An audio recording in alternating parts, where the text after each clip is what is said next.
प्राचीन काल में मायापुरी नामक एक नगर व्यापार के लिए बहुत प्रसिद्ध था। दूर दूर से लोग व्यापार के सिलसिले में इस नगर में आया करते थे। एक बार दक्षिण भारत के एक व्यक्ति ने व्यापार में हाथ आजमाने का मन बनाया। माधवन नामक वो व्यक्ति अपने साथ 500 रुपये की पूंजी लेकर मायापुरी में माल खरीदने के लिए आया। व्यापारिक केंद्रों में ठगों और चोरों की भी बहुतायत होती ही है। एक दिन जब माधवन अपने व्यापार के लिए माल खोजता हुआ बाजार में घूम रहा था, तभी एक हट्टी कट्टी औरत आई और उसने उसका हाथ पकड़ लिया। बोली, मेरे रुपये लूटकर व्यापार करने चले हो? माधवन यह सुनकर हक्का बक्का रह गया। अपने आप को संभालता हुआ बोला, मैंने तुम्हारा धन कब चुराया? मैं तो कुछ भी नहीं जानता। औरत उसके ऊपर चीखने चिल्लाने लगी। लोगों की भीड़ इकट्ठी हो गई, परंतु किसी की समझ में यह नहीं आया कि दोनों में से झूठ कौन बोल रहा है। तब एक ने कहा, इस तरह झगड़ा करने से कोई फायदा नहीं, कोतवाल के पास जाओ। औरत ने माधवन का हाथ कसकर पकड़ लिया और उसे कोतवाल के पास खींचकर ले गई। उसने कोतवाल से कहा, श्रीमान, इस आदमी ने बाजार में जबरदस्ती मुझसे 500 रुपये छीन लिए। मेरे रुपये मुझे दिलवाकर न्याय कीजिए। कोतवाल ने पूछा, क्या कोई सबूत है? इस सवाल पर औरत ने न में सिर हिलाया। कोतवाल ने माधवन से पूछा, तुम्हें कुछ कहना है?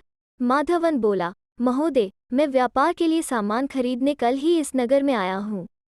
मैं यहाँ किसी को भी नहीं जानता। मेरे पास 500 रुपये हैं, जिसका पता किसी तरह इस औरत ने लगा लिया है, किंतु वे रुपये सचमुच मेरे हैं। कोतवाल को लगा कि औरत सच नहीं बोल रही है।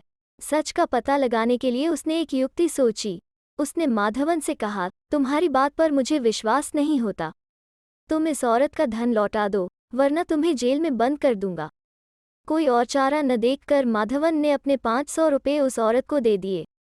जैसे ही वो औरत रुपये लेकर वहां से निकली, कोतवाल ने माधवन को बुलाकर धीमे स्वर में कहा, उसके पीछे पीछे जाओ और वो धन उससे छीन लो। कोतवाल की बात सुनकर माधवन से कपकाया, किंतु कोतवाल ने कहा, जैसा कहता हूँ वैसा करो, मैं तुम्हारी मदद करूंगा। कोतवाल के कहे अनुसार माधवन उस औरत के पीछे पीछे गया। कुछ दूर जाकर उसने उस औरत से धन छीनने की कोशिश की, किंतु औरत ने उसे धक्का देकर जमीन पर गिरा दिया। दूसरी बार वो फिर उठा, परंतु औरत ने उसे फिर धक्का दे दिया।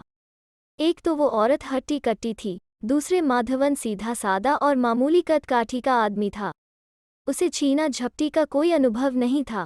धन छीनने की उसकी सारी कोशिशें बेकार हो गईं। एक बार फिर उनके आसपास भारी भीड़ जमा हो गई।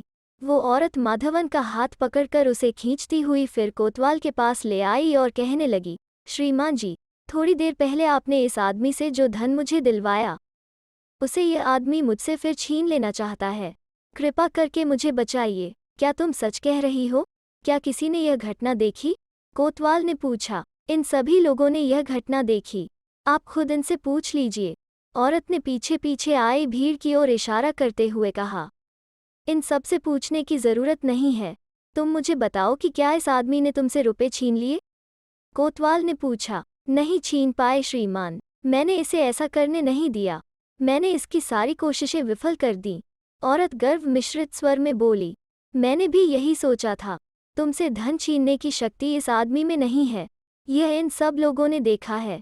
कहते हुए कोतवाल ने सवालिया नजरों से भीड़ की ओर देखा। सच कह रहे हैं श्रीमान, भीड़ में से एक दो लोग बोले।